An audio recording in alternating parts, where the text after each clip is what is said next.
The worst king deaths ever. Iron Inferno.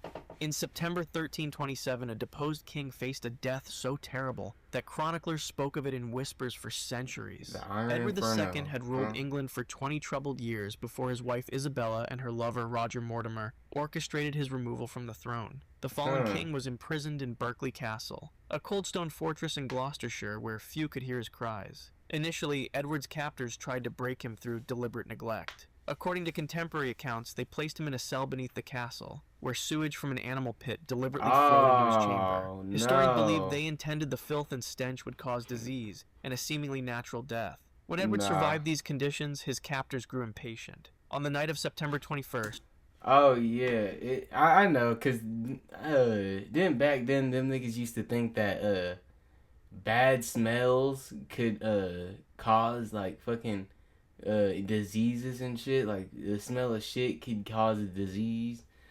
But bro, I didn't know back in 1937. I thought it like in the 1800s, nigga. Like I thought in that time, 1700s, niggas thought that, or like even earlier than that, bro. Them niggas still was thinking that shit could make a nigga get sick, or shit could like shit smell can make a nigga get sick. Lord Berkeley suspiciously left the castle, leaving Edward in the hands of two men, Thomas Gurney and John Maltravers. What happened next was reconstructed from scattered accounts and the screams heard throughout the castle that night. The two men overpowered the former king and forced him face down throughout the castle. What happened next was reconstructed from scattered accounts and the screams heard throughout the castle that night. The two men overpowered the former king and forced him face down onto a bed. According to the chronicler Geoffrey LeBaker, they held Edward down and inserted a horn device. Oh no! They inserted a red-hot iron. No! Burned through his internal organs. Oh my God! No! What is going on? Why are they doing this? His vital organs. Yo! Remained conscious during the initial moments. His screams echoed through the stone why? corridors. Witnesses reported hearing howls so terrible that other prisoners wept. The pain would have been unimaginable as his internal tissues charred and ruptured. Oh my God! Death did not come quickly. For minutes that must have felt like hours. Edward experienced his body cooking from the inside. But why? When the screaming finally stopped, the killers likely waited to ensure he was truly dead. Bro, just pull a bullet in my head, bro. Just pull a bullet in my head and I'm done, bro.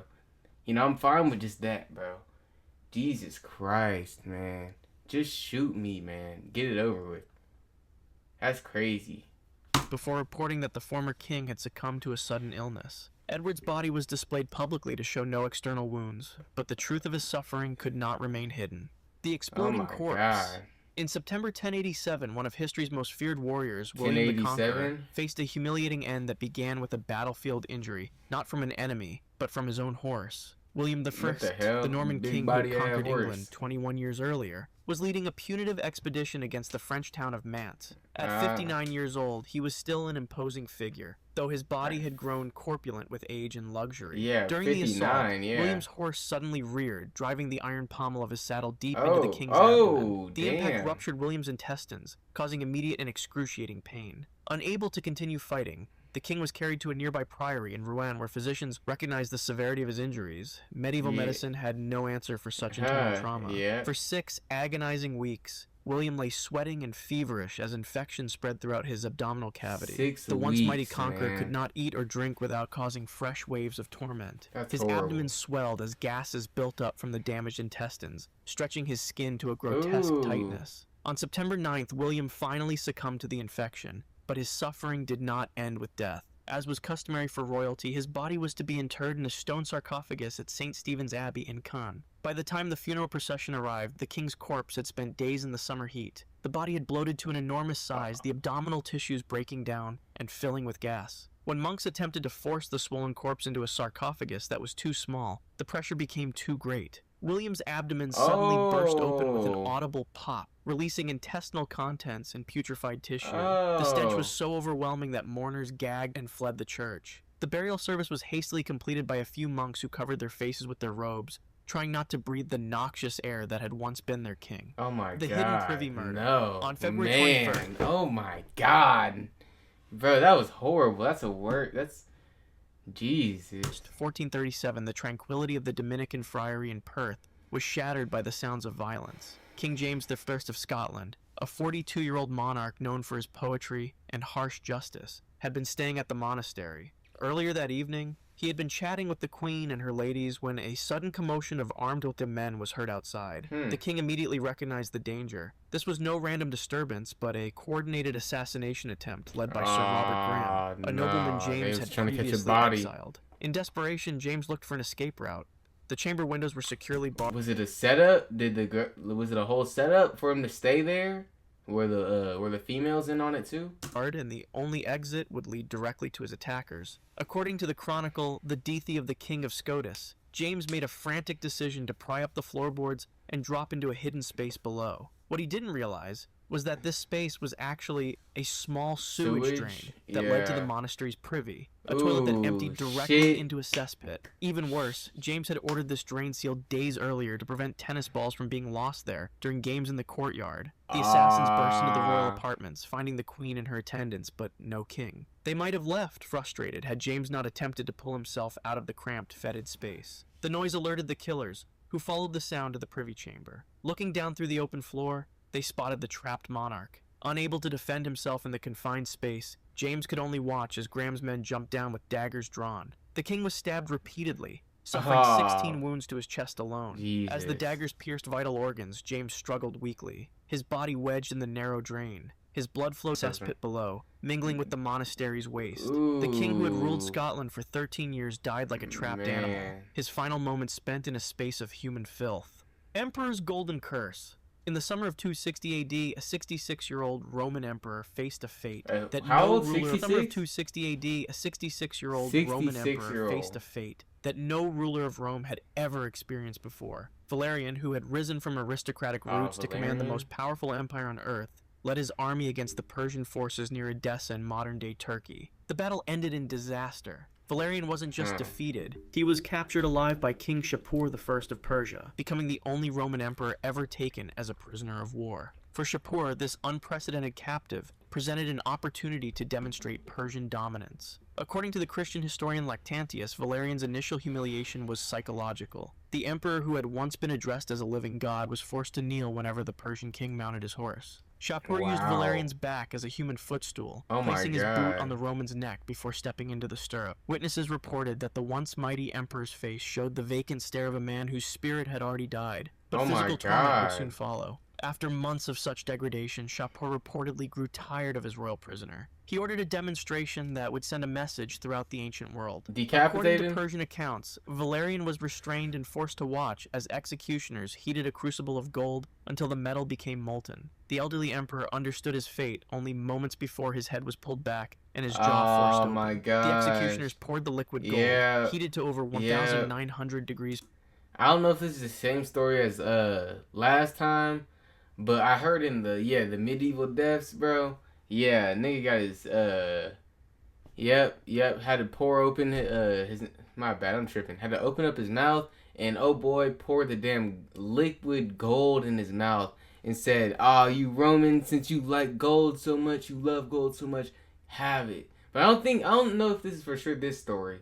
I don't think so, but they may have done these Romans like that. So I mean, the Romans like that, you know what I'm saying? That's pretty tough, bro. I'm not gonna lie. Fahrenheit directly down his throat. The molten metal would have instantly cauterized his lips, tongue, and esophagus. As it reached his stomach, the gold would have caused catastrophic internal burns before cooling and solidifying inside his body. Death came within seconds, but not before unimaginable agony. Shapur wasn't finished with the emperor's remains. Court records indicate that Valerian's corpse was flayed, the skin carefully removed from the body and preserved with cedar oil. This human pelt was reportedly dyed imperial purple and displayed in a Persian temple as a permanent reminder of Rome's humiliation.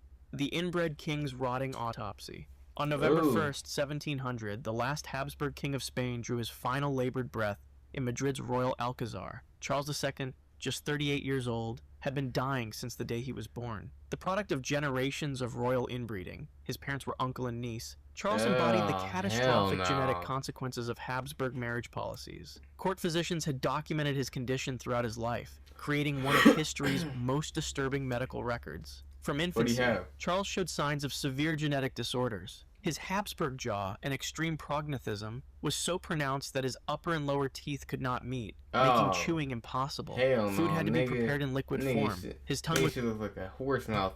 But nah, bro, that's oversized for his mouth, causing constant drooling and making speech difficult. Witnesses at court described how bodily fluids continuously leaked from his mouth, requiring attendants to wipe his face every few minutes. By his 30s, Charles could barely walk. His legs were too weak to support his frail body, and his spine curved painfully. He suffered from seizures that courtiers attributed to fuck, bro? You got this nigga like Benjamin Button out here, bro?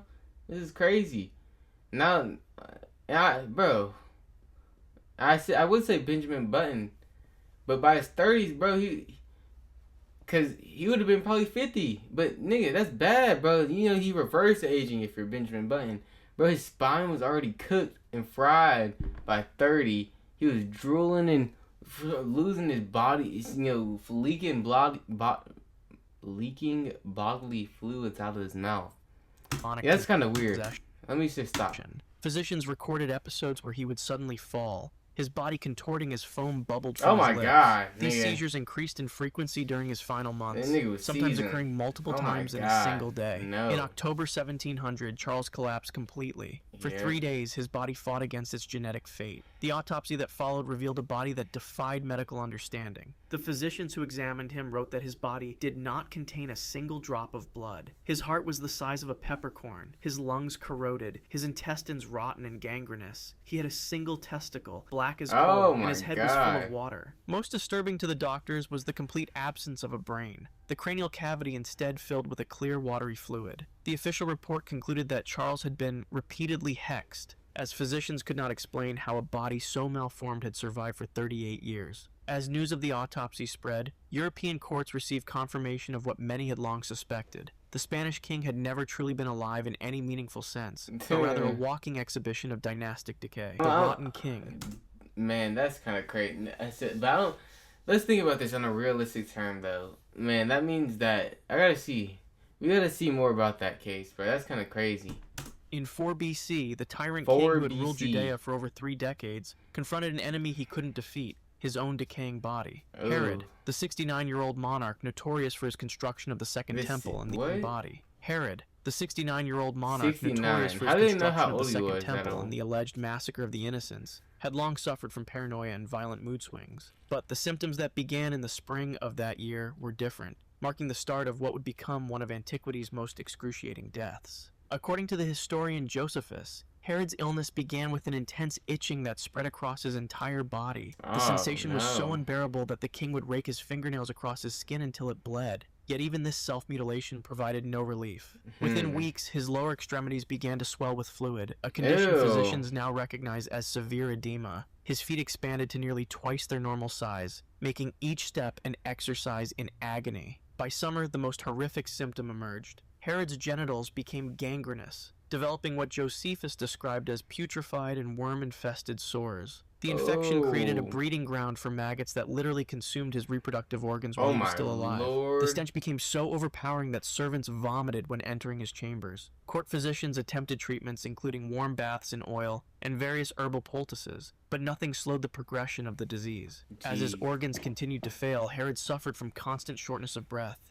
Each inhalation became a struggle, causing him to sit upright day and night, gasping for air. Convulsions seized his body at irregular intervals, causing him to cry out in pain. 5 days before his death, in a moment of clarity amid his delirium, Herod attempted suicide, grabbing a knife from a servant bringing him an apple. His cousin stopped him before he could plunge the blade into his chest, forcing him to endure his remaining days of torment. Even in his final hours between labored breaths, Herod ordered the execution of his own son, Antipater, revealing that his cruelty survived even as his body dissolved. Death, when it finally came, wasn't merciful, but merely the end point of a biological collapse so complete that contemporary witnesses considered it divine punishment. And you see how this, I mean, even though this is probably like AI, but you see how like the animation, it like turns them from like full human until their brains just go to mush, even though they probably were already. Well, no, but they just go from like full person to just like mush. They just destroy. Like you see the exploding corpse right here. You know what I'm saying? Obviously, we know the inbred. He was already cooked. You know what I'm saying? His fucking parents were niece and uncle, or niece. You know what I'm saying? So, but and then like this, golden is not. But I know they're just explaining that each tortured Maratha king. On March 11, 1689, the capital of the Mughal Empire witnessed a public spectacle of unprecedented brutality. Sambhaji Bhosale, the 31-year-old king of the Maratha Empire and son of the legendary warrior Shivaji, had been captured after nearly a decade of fierce resistance against Mughal forces. Emperor Aurangzeb, who had pursued the young king relentlessly, now had his prize. But simple execution was deemed insufficient for a man who had caused the deaths of thousands of Mughal soldiers. Sambhaji's ordeal began in the central square of Bahadurgarh.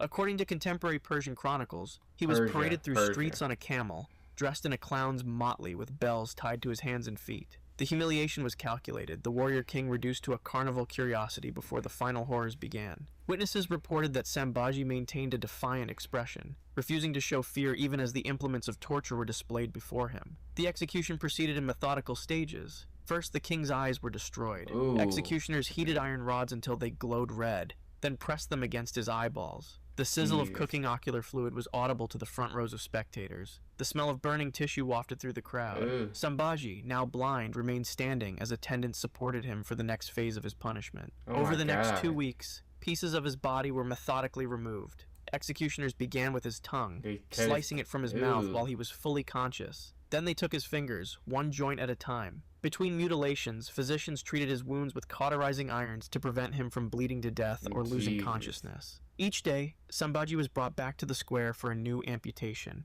Toes, ears, nose, each removed with surgical precision. On the final day, when little remained of the once powerful king, Aurangzeb ordered the conclusion of the spectacle. Sambhaji's skin was flayed from his chest and arms before he was finally beheaded. The severed head was stuffed with straw and displayed on a pike at Delhi's main gate. His dismembered body was thrown to stray dogs who fought over the royal flesh until nothing recognizable remained of the last independent Maratha king. Man, we have got to the point. That's tough. Man. Anyways, man, let me know what y'all think down below. Thank y'all. I love y'all.